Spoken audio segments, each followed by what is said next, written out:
Hundreds of volunteers are helping officers right now in the search for missing Wisconsin teen Jamie Kloss.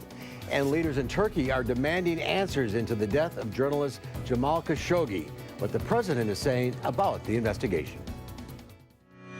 This is News 3 at noon. Good afternoon, everyone. I'm Mark Kane. Thanks for tuning into News 3 on this Tuesday afternoon. Let's head over to the Weather Center. Meteorologist Chris Reese has a look at our first alert forecast. Another sunny day out there. A little cooler, but still nice. Oh, yeah. It's still a beautiful day. But like you mentioned, cooler by about 10 to 15 degrees for a lot of folks. We had a cold front come on through yesterday, and so because of that, we are going to begin to notice a lot of those cooler temperatures. So right now we're at 48 degrees, which oddly enough is about where we were at this time yesterday. But as we go into the afternoon, temperatures won't get to respond as much with that cooler air pouring in. 50 in Janesville right now. But overall, upper 40s and low 50s are present across the state and the upper Midwest. And that's as good as it really gets today. So while we are 6 degrees cooler here in Madison as of now, upwards of 13 degrees cooler in Eau Claire, headed farther into the afternoon, say around 3 or 4 o'clock, you're going to see a little bit more extreme, rather, of a difference there because our afternoon highs today won't be in the low 60s like they were yesterday. Still, though, plenty of sunshine. Some clouds are streaming in from the north, mainly across the UP of Michigan and throughout the state of Michigan. That is where a few snow showers and rain showers are as of now, but we will stay in the sunshine going through the rest of today, along with tomorrow, which will be pretty much carbon copy of today. But into the weekend, Mark, things get more active, and that starts what's likely an active pattern to end the month and head into November. All right, well, enjoy the quiet for now. Absolutely, and we'll track all the activity coming up as well. All right, we'll see you in a few minutes. Thanks, Chris. Volunteers are helping with a ground search right now for missing Wisconsin teen Jamie Kloss. Today's volunteers are looking for any evidence of 13-year-old Jamie's disappearance and clues behind her parents' murders. Jamie's been missing since October 15th. Deputies were responding to a 911 call at the Kloss family's Barron home when they found Jamie's parents, James and Denise, dead inside. Investigators believe Jamie was abducted and have ruled out her as a suspect. They're also searching for 2 cars, a red or orange Dodge Challenger and a black Ford Edge or black Acura MDX that may have been near the Kloss family home the night of the attack. Turkey's president is accusing the Saudi Arabian government of planning the murder of Washington Post contributor Jamal Khashoggi. The Saudis admit Khashoggi died in their consulate in Turkey. They say he was involved in a fistfight shortly after he entered the consulate on October 2nd, and his death was part of an interrogation gone wrong. But Turkey's prime minister says it was a planned operation, and he called on 18 suspects in Saudi custody to be tried in Turkish courts. This murder, yes, was indeed committed in the Saudi consular building, which is considered as Saudi soil. But one must not forget that that area is within the boundaries of the Republic of Turkey. President Trump is also questioning the Saudis' explanation of what happened. He says he still believes it was a plot gone awry. He dispatched the CIA director to Turkey to get the latest on the investigation. President Trump also says he still opposes some in Congress who want to stop selling weapons to the Saudis as retribution for Khashoggi's death.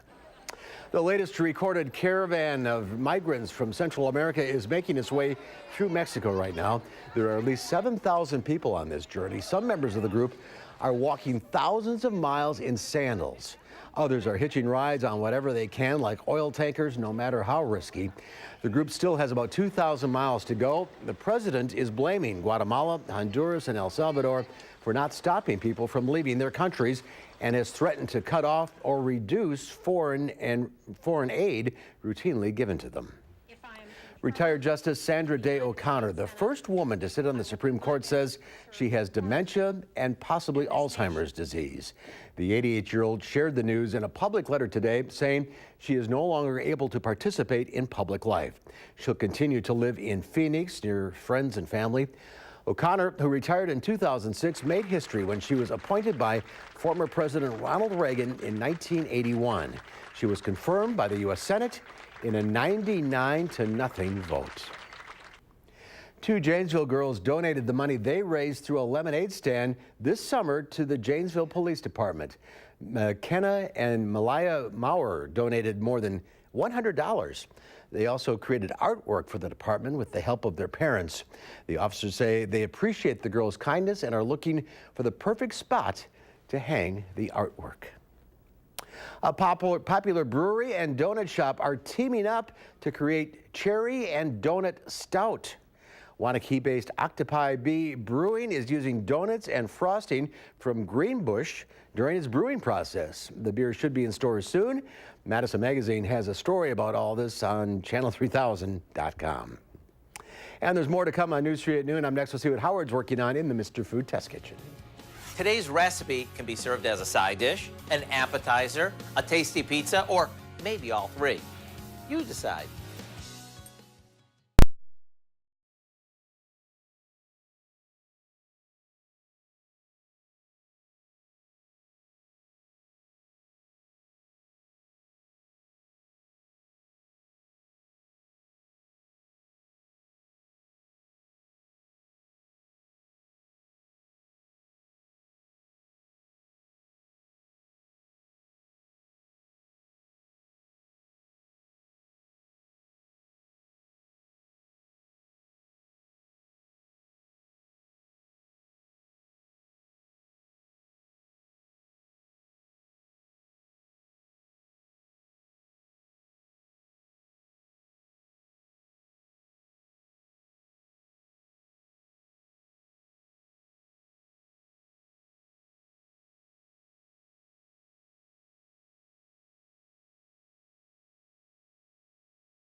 It's not often that one dish can fit into so many mealtime categories. After I show you what we're making today, I'd be curious if you think of it more as a side dish, an appetizer, or a pizza. One thing I know, no matter how you serve it, it's downright awesome. So here's what we do.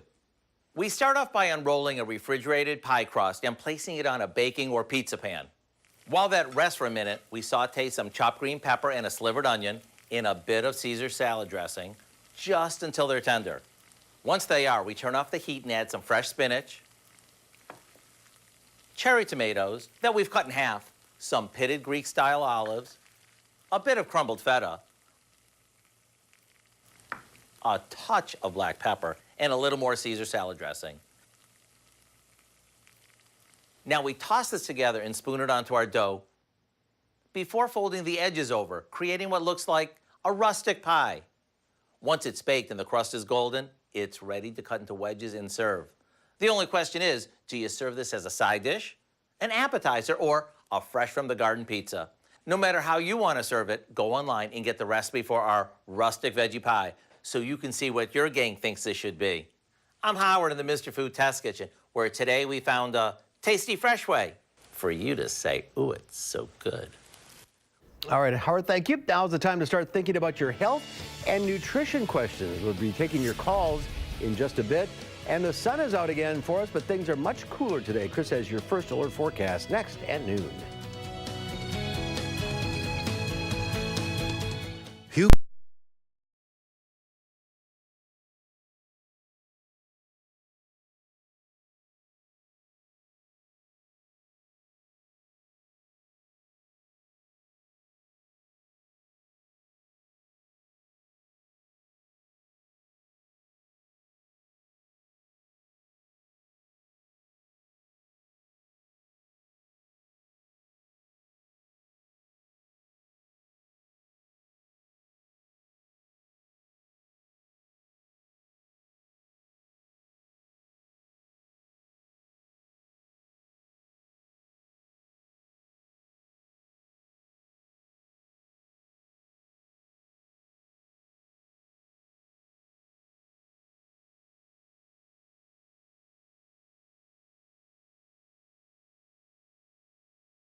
Well, global tensions push stocks lower and a scary amount of spending on Halloween. Here's Diane King Hall with today's Money Watch reports.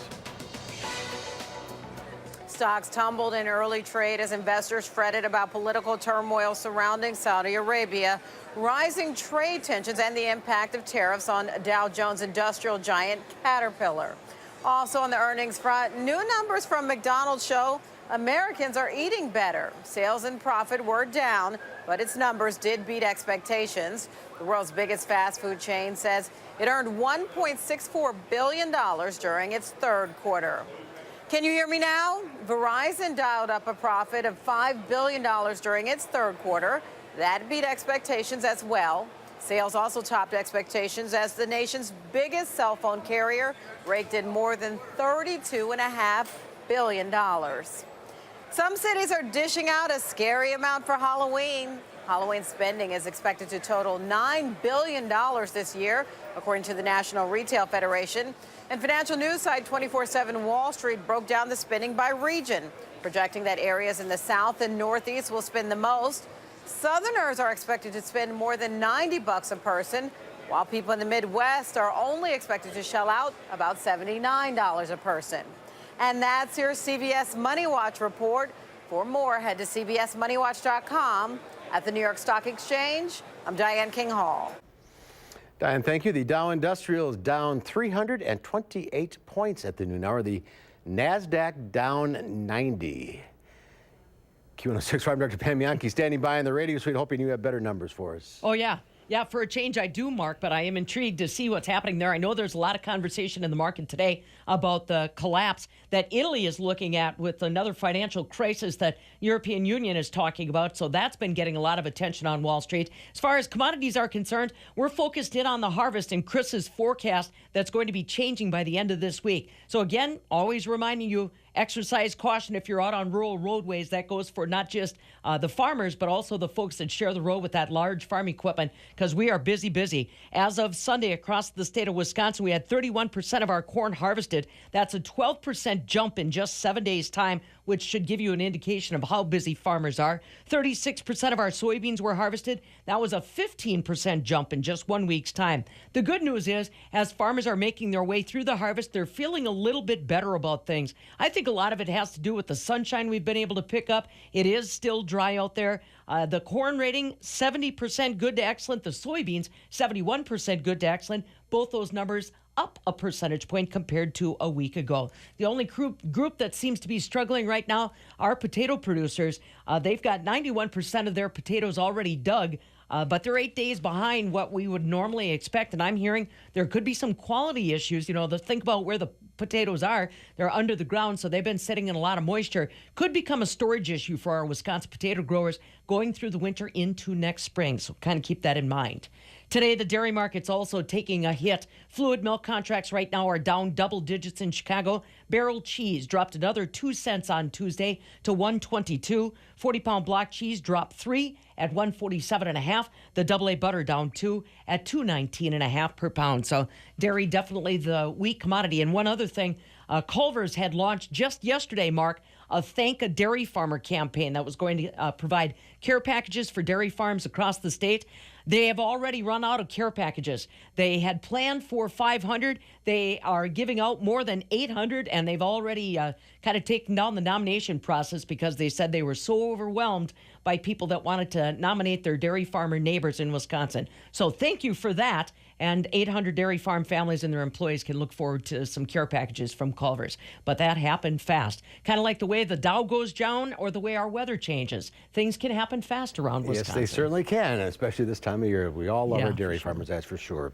All right, Pam, thank you. Chris is here now. Temperature's down. Yes. Dow is down. Temperatures are down, but things will be changing. Well, not so much in the temperature department. They'll stay steady, but enjoy the sunshine that we do have out there right now, because that will be changing as we head towards the end of the month. So soak it all up as of now. Temperatures are in the upper 40s today. This is about where we were at this time yesterday. The thing is, yesterday temperatures then took off towards about 63 degrees under a south wind. Today we're not going to do that because winds are coming out of the northwest at 7 miles per hour. And as long as we get that northwesterly wind in play, that is a cooling wind. So temperatures already 6 degrees cooler than about this time yesterday, so I guess it wasn't 48, but we will stay on the cooler side because temperatures won't necessarily get the chance to move all that much anymore. 50 in Janesville right now, 47 in Watertown. We zoom things out and you can see that we are just missing the true core of some of that cooler air. Lower 40s and upper 30s across parts of northern Minnesota, but we are dry and we're going to be staying that way. We'll see some clouds kind of streaming in from the north. No real need to worry about that cloud cover. What that is a few lake effect snow showers and rain showers across the UP of Michigan. That's not making it here into town, so that is why, of course, we will be staying dry. Temperatures as we go through the rest of the afternoon will warm up about another degree or two. We'll hit the upper 40s to low 50s. Then overnight tonight, as winds calm down a little bit, we'll likely fall into the upper 20s for a lot of folks. So another cold night is on tap. Tomorrow, wash your hands, rinse and repeat. We'll pretty much do the same thing with sunshine and temperatures in the upper 40s and low 50s, but winds are going to be turning out of the southeast this time. And then clouds begin to thicken up. headed into Thursday. That is the change in our weather pattern that we're going to be paying attention to as this little disturbance moves in, bringing rain chances towards the weekend, and eventually a storm system likely developing along the eastern seaboard. So you'll hear folks around there talking about a nor'easter. We'll be remaining cool, but towards Halloween, the next push of some cooler air could lead to a storm system that makes for a wet and windy Halloween. So keep that in mind as you begin to plan those costumes. That could likely be followed by another push of some cooler air. So let's turn on the precipitation just to kind of show you how this will play out. Here we are into your Thursday. There's that first rain chance coming in. By Sunday, a little system dives out of the northwest and then merges with that east coast system. Then here's Halloween. A lot of wind would be associated with this as that rolls on through before we begin to cool things off. Behind that, check out the snow that you're seeing on that model over the northern plains. So in the meantime, sunshine is the story. We'll see plenty of that, but those clouds are coming in rather quickly. And there it is. Halloween is looking wet, windy, and cool as of now. So, yep, it's a changing weather pattern around here, Mark. Yeah, it certainly is. Winter's coming. Yes. Yes, it is. Now's the time to call in if you want to talk to registered dietitian Michelle Swader. She's here today to answer any health and nutrition questions you may have. The number 270-9933. We'll get to your calls right after this. News 3 for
Registered dietitian Michelle Swader is here taking your calls at 270-9933. Good to see you again. And you too.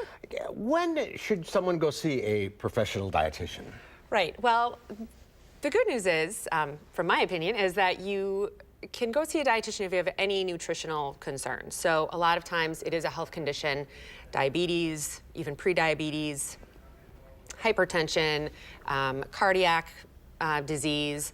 And then you can also go see a dietitian if you have food allergies, or even if you just need help maneuvering through a food label, trying to figure out how to make a healthy meal plan, feed your family healthy food. So there's lots of different reasons why somebody would go see a dietitian. You have to go just once, or is it like a physical therapy where you got go back for checkups? It's usually pretty open, and it depends on the reason. You know, if somebody just needs to go and get some information that they can then go use on their own, then a one-time visit might be fine. Sometimes if people are working on weight loss or working on changing their diet over time, they might want to go see them more than once. And do you get referral from a physician, or how does that work? That's usually the easiest way to do it. Oftentimes it can be done with a phone call. If you're not in the doctor's office, you can usually just call up your doctor and say, I'm interested in seeing a dietitian, and they'll be able to connect one to the clinic that you're at. So if there's not one, perhaps at your clinic, there might be one in a brother or sister clinic that's nearby, and that would be the fastest way to find one that's in your system. I do also encourage people to call their insurance company to find out about coverage, because that can definitely change with the plan. And so you want to let them know when you talk to them on the phone any nutritional reason you would want to see a dietitian for, just to make sure that you get the most information about how you can get coverage. And people with just a condition, or somebody who maybe just wants to eat better? It can be just somebody who wants to eat better. Definitely we see a lot of benefit in prevention. So if you can stay at a healthy weight, keep the blood sugar down, reduce your sodium, all of those things hopefully can reduce your healthcare visits and your healthcare costs in the future. Absolutely, and that's why insurance covers it a lot of times. A lot of times it does. All right, let's go to Mary in Dodgeville. Hi, Mary. Hi. Hi, what's your question? I want to know the difference between oxidants and antioxidants and what they do, and what should we try to get? Should we get more oxidants, or should we have more antioxidants? Good question. That is a very good question. It's actually kind of a scientific question that you're asking. The antioxidants are the ones that you want. And basically the reason for that is that they help protect the DNA, do good things for your body. It's a very complicated answer. Oxidants tend to degrade things. So it's the antioxidants you want. And basically you're looking for fruits and vegetables. They're going to have all different antioxidants in it, and the better variety that you can get, the more different antioxidants you'll be able to take in. So those are the best ones. You hear a lot about the deep colored fruits like raspberries and blueberries. Those are going to be really intense, as well as things like sweet potatoes and other things that are rich in color. All right. Thanks for the call. If you're on the line, stay there. We'll talk to you off the air. We'll see you next time. Here's Chris with one final check of the forecast. Plenty of sunshine going through the rest of today. It will be cooler, yes, but that's all right. We'll wash our hands, rinse and repeat that going into your Wednesday. Clouds and rain chances, though, will increase for the weekend and through the end of October. All right, Chris, thank you. Thanks for watching. We'll see you back here at 4. Have a great afternoon.